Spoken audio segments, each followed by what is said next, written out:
Somos el grupo de tercero de Primar. Llevamos trabajando este proyecto desde principios de marzo y hemos terminado hoy. Para construir la vivienda hay que seguir estos pasos. Primero hay que hacer un proyecto de la vivienda. Luego, después hay que hacer un diseño de una vivienda que es como una especie de mapa, que es este. Luego, una vez que tenemos el mapa, hay que remover tierra si es necesario, en caso de que el terreno esté plano. Después se hace una especie de agujeros para poner las vigas, para hacer garajes, sótanos o para levantar aquí la estructura. Después se hace la parte del exterior y se termina con la instalación de la electricidad, del gas y del agua. Los materiales que se usan son estos tres tipos de grupos, que es el sintéticos, que es el plástico, que se usa para las tuberías o los perfiles de las ventanas, que llaman. Y es un material sintético y plástico. Las naturales, que son el mármol, el granito, la caliza, la madera, la pizarra y los metales, que son estos que tenéis aquí. Por ejemplo, el granito se usa para hacer algunas calles del suelo que está sin pulir o encimeras en las casas. La caliza, que es con los que se hacen los edificios en Madrid, porque es la roca que más hay. El mármol es para los baños, por ejemplo, y la pizarra para algunos tejados. Luego pasamos a los manufacturados, que son el cemento, el vidrio y la cerámica. La cerámica se consigue con la arcilla que tenemos aquí, que es para hacer tejas, los ladrillos y para el suelo también. El adobe, por ejemplo, que es para hacer algunas casas antiguas.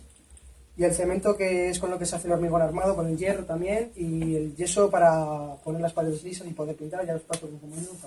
Bueno, yo os voy a hablar de la orientación. En verano, como veis, os voy a explicar. Aquí veis la Tierra. Y en plan, esto es el sol, y aquí es verano porque los rayos le dan perpendicularmente y tiene el día más largo. Sin embargo, aquí es al contrario. Bueno, como veis, sí, la mejor orientación de una casa sería el suroeste, pero en el norte no da el sol. Por la mañana, por la tarde da por detrás y ya pues no te da el sol. Si la pones al este, te da por la mañana, a mediodía y por la tarde un poco. Si la pones al sur, no te da por la mañana, te da por la tarde y hasta que se acabe. Y en el suroeste, como veis, te da por la mañana, por la tarde, pues ese al mediodía y por la tarde. Y así ya tienes la casa caliente. Bueno, y ahora os voy a hablar de los contrastes. Hay tres contrastes: el medio físico, el económico y el cultural.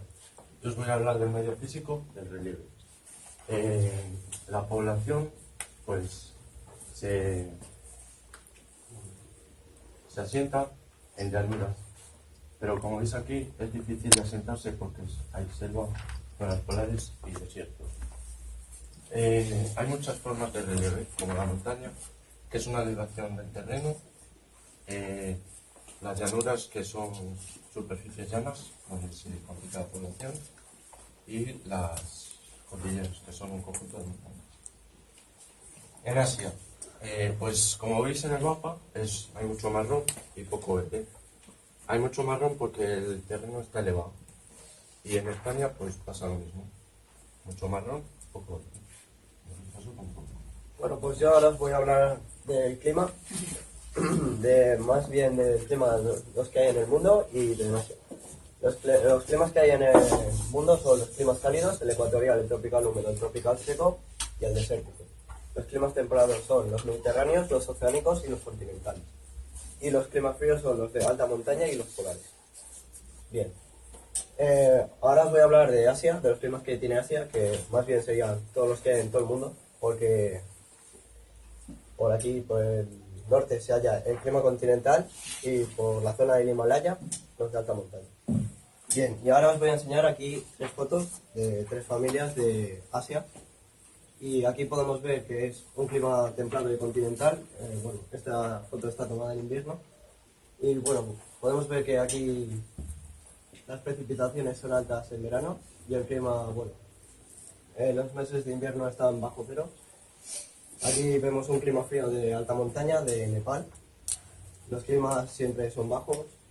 Bueno, la temperatura siempre es baja y las precipitaciones siempre suelen subir en los meses de verano. Y aquí vemos un clima cálido tropical de Tailandia. las temperaturas son de 25 y suben, no bajan de los 25 grados, y las precipitaciones no suelen subir de los 25. Bueno, a los 25. Bueno, ahora os paso con mi compañero. Bueno, yo os voy a hablar del agua. El agua, como ya sabréis, es fundamental para los seres vivos como las personas, los animales y los vegetales. La mayor parte del agua es salada y el restante del agua es dulce y está en forma de hielo. Como mi compañera ha dicho, hemos trabajado con Asia y en Asia y en España hay ríos importantes. En Asia está el Amur y luego en España está, por ejemplo, el Tajo, el Guadiana, y tenemos un canal, el Canal de Castilla. Luego os voy a hablar de las viviendas, por ejemplo, las casas flotantes y los palafitos. Como podéis ver en esta imagen, estos palafitos ya eran un poco de la antigüedad, cuando empezaron a construirse. Aquí ya los vemos más actuales, como en esta maqueta. Los palafitos servían para aguardarse de las fieras y estaban encima de los lagos. Luego aquí tenemos la casa flotante. Como veis, parece como una barca y servía para transportarse de un lugar a otro. También servía como vivienda. Luego tenemos aquí el río Dhaka, o sea, la ciudad Dhaka, que como veis aquí pasan barcas y también se puede vivir en ella. Ahora os paso con mi compañero. Bueno, pues yo os voy a hablar de los contrastes económicos. Como veis, tenemos dos ciudades con el mismo clima desértico y la misma latitud. Las Vegas, en Estados Unidos,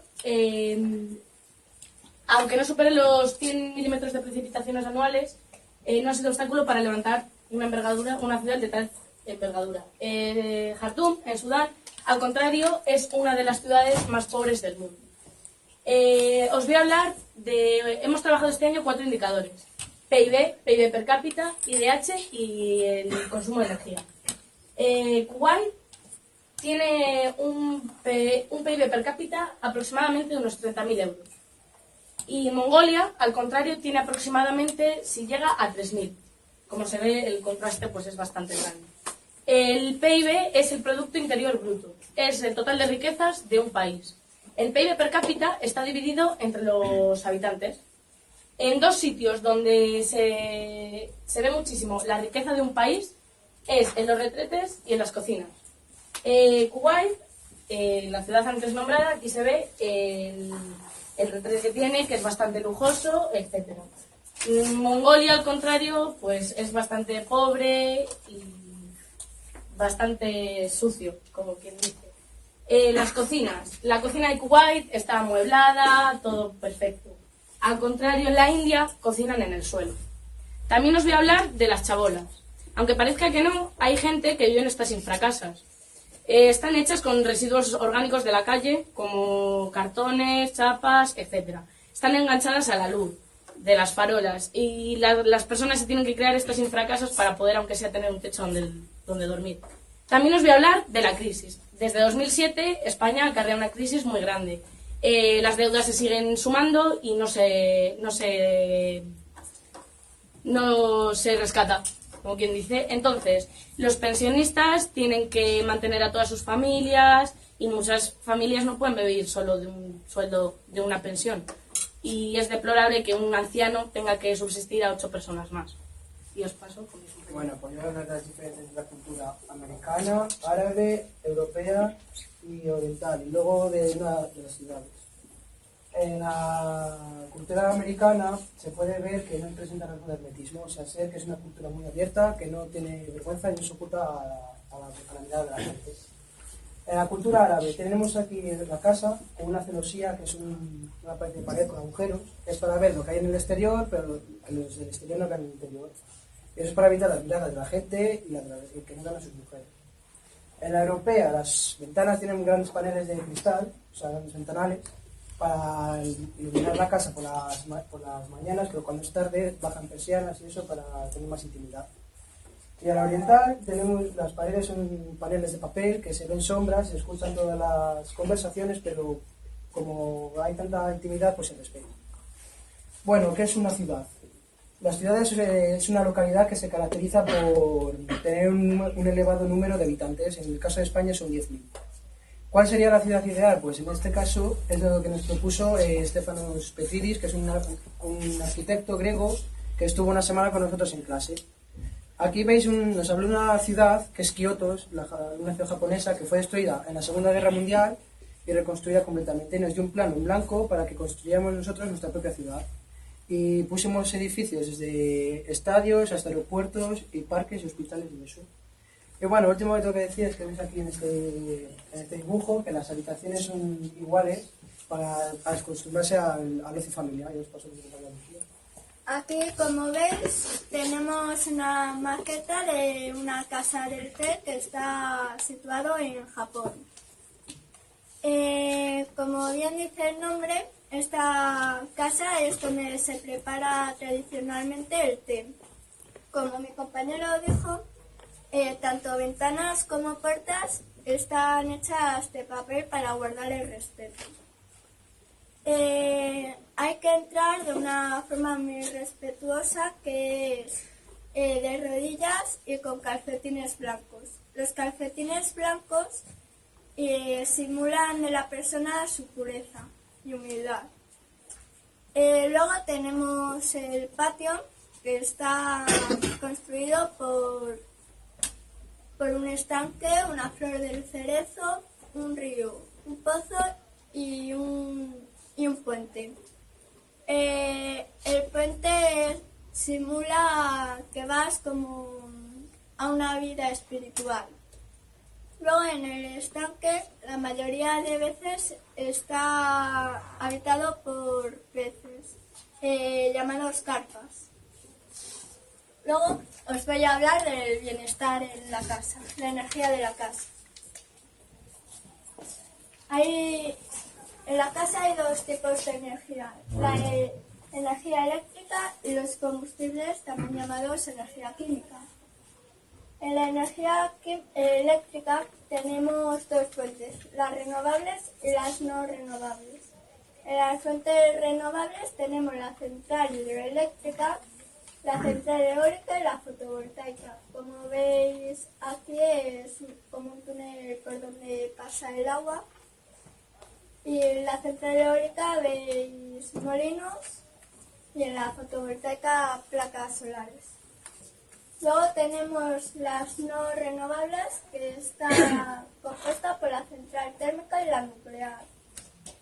Todo esto se transforma en energía hasta ahí adentro de la casa, donde tenemos el calor, el sonido, las imágenes, las ondas y el agua caliente. Luego, en los combustibles tenemos el gas natural, el carbón y el petróleo. Como veis en este mapa, es el recorrido que hace el gas. Luego tenemos distintos tipos de calefacción. La central, la solar térmica, la estufa, las placas solares, la gloria y el suelo radiante. El suelo radiante son tubos térmicos que pasan por debajo del suelo para calentar la casa. Y ahora os paso con mi compañero. Vale, yo ahora os voy a hablar sobre el agua caliente y el aire caliente. Lo que hay que saber sobre el aire caliente es que cuando el aire está caliente, pues tiene más volumen y menos densidad. Digamos que el aire ocupa más espacio y es menos denso. Que eso quiere decir que es menos denso, que pesa menos. Y cuando es frío, pues el aire está más compacto, está más junto y tiene más densidad. Digamos que pesa más. Vale, como veis en esta imagen hay una ventana y un radiador. El radiador siempre suele estar debajo de las ventanas para que haga una corriente de convección y que no pase el aire frío cuando está abierta una ventana. Así, digamos que el aire frío no pasa. Os lo voy a demostrar con una simulación de que cómo hace que el aire caliente flote. Bueno, se ve un poco. Que el aire caliente, perdona. Es Que flote... Que es una- que es Y vale, ahora os voy a hablar sobre el agua caliente. En un radiador suele estar lleno de agua. El agua cuando está fría pues ocurre casi lo mismo que cuando el aire. Que está más junta las moléculas y bueno, las partículas. Y se suele mover más lento. Y cuando esté caliente pues se suele separar más las partículas del agua y se mueven con más rapidez. Aquí también os lo voy a demostrar con otra simulación.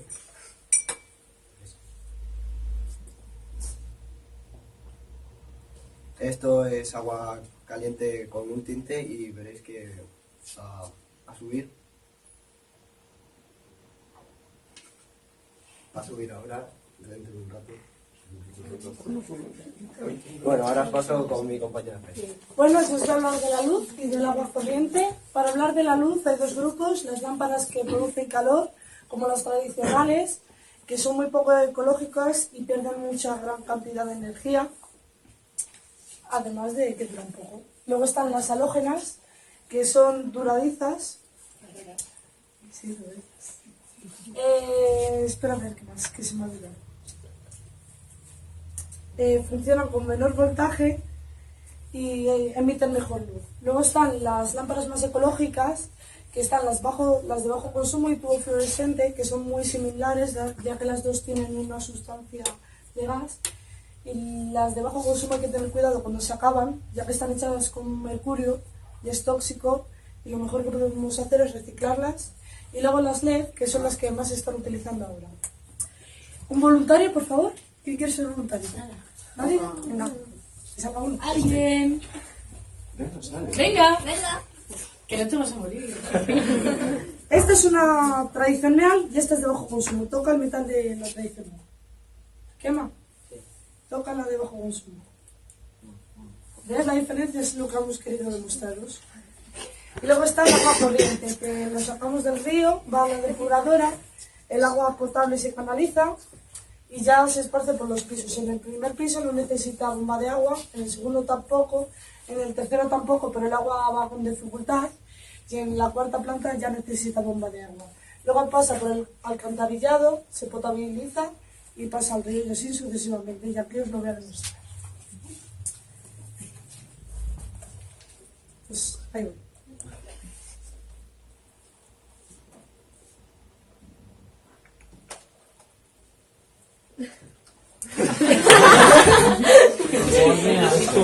Bueno, ahí veis cómo va cayendo durante las veces. Y aquí termino y paso a Enrique. Yo os voy a hablar del aire limpio.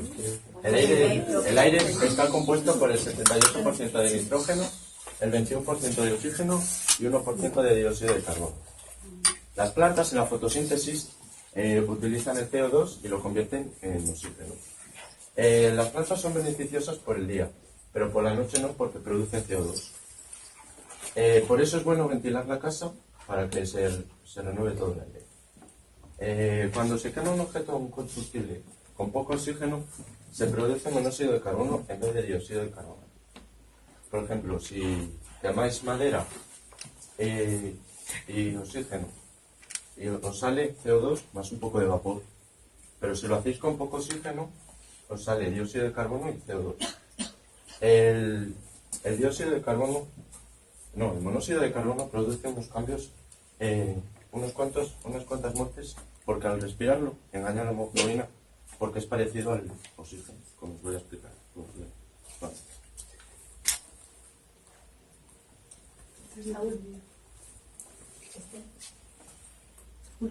Que no, pon la boca abajo, que antes ya no se encendía. Para encenderlo.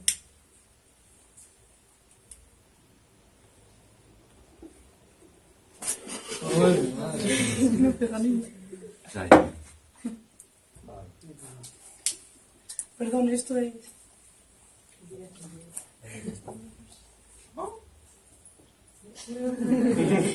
Bueno, pues esto es lo que pasaría en un incendio provocado por una estufa.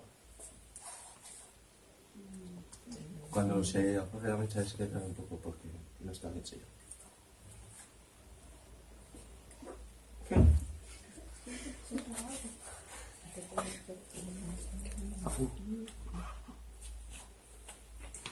Pues bueno, no se apaga. Bueno, que cuando se esté apagando, suelta monóxido de carbono y ya cuando se vaya a apagar, ventilas y vuelve.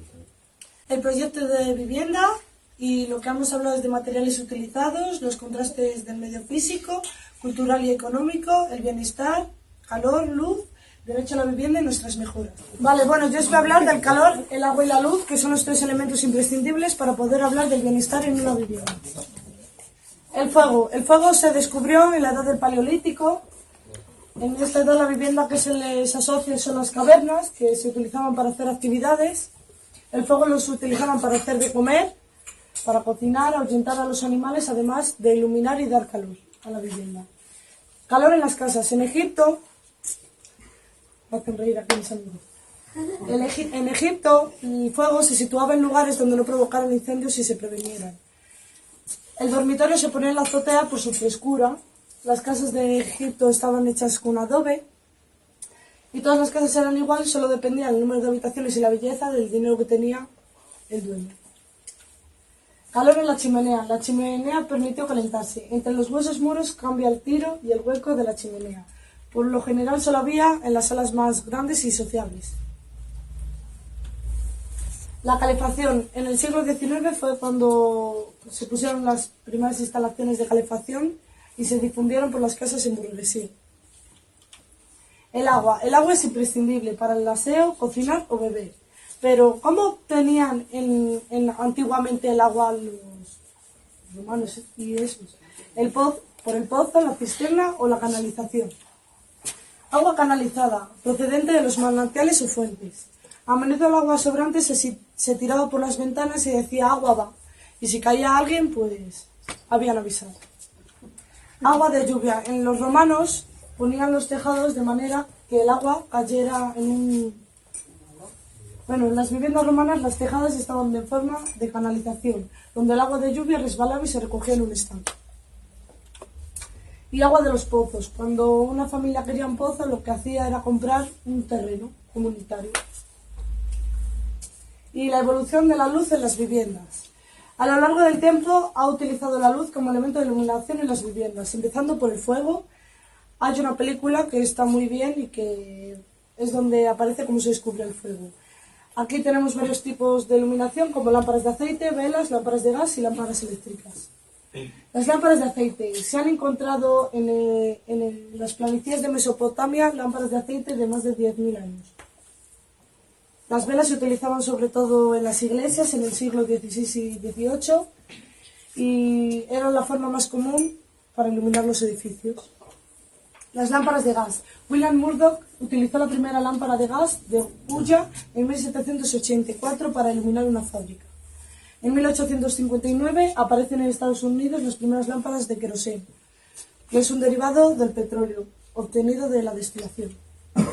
Lámparas eléctricas. En 1879 el inventor estadounidense Thomas Alva Edison logró que una lámpara de filamento de carbono permaneciera encendida durante 2 días, o sea, 48 horas. Y ahora paso a Ahora os voy a hablar del derecho a la vivienda. En el artículo 47 de la Constitución española pone que todas las personas que residen en España tienen derecho a disfrutar de una casa digna y adecuada. Aquí, como veis, tenemos un plano que hemos creado nosotros y hemos calculado la hipoteca con un interés de 2% y solo pagarlo a 10 años. La hipoteca sale a 888 euros al mes, más con todos los gastos que tenemos en total en una casa normal como luz, gas, agua, comunidad, teléfono, internet, etc. El gasto total en los gastos solo de la casa serían unos 503 euros. Más 888 al mes de la hipoteca. ¿Cuánto tendríamos que cobrar para pagar una hipoteca? ¿Cuánto habría que ganar para poder pagar los gastos y pagar la hipoteca? Mucho dinero. ¿Cuánto? 1.400 por ahí. Cuanto más mejor. Ahora vamos a hablar de las noticias. La banca oferta más de 2.000 viviendas sociales. Una decena de entidades financieras ofrecen sus pisos a las familias que han perdido su vivienda habitual en 2008 en España. Y ahora os voy a hablar también de nuestras mejoras. Estas son las lámparas, como veis, que hemos hecho nosotros, siguiendo unos pasos. Hemos tenido que buscarlas, hemos tenido que montar los planos, las medidas, etcétera, y ya construirlas. Esta está hecha de vasos, como veis, que es de Paula. Esta está hecha con un skate, que es de Marco. Esta está hecha con material de platos, vasos y pajitas, que es de Lucía. Esta está hecha con cucharas y una botella, que es de Lobato. Esta es de Sandra y está hecha con una botella de algodón. Esta es de Irache y está hecha con cuerda. Y esa es de Edgar y está hecha con vasos. Y hasta aquí es la presentación y la explicación, y esperamos que os haya gustado.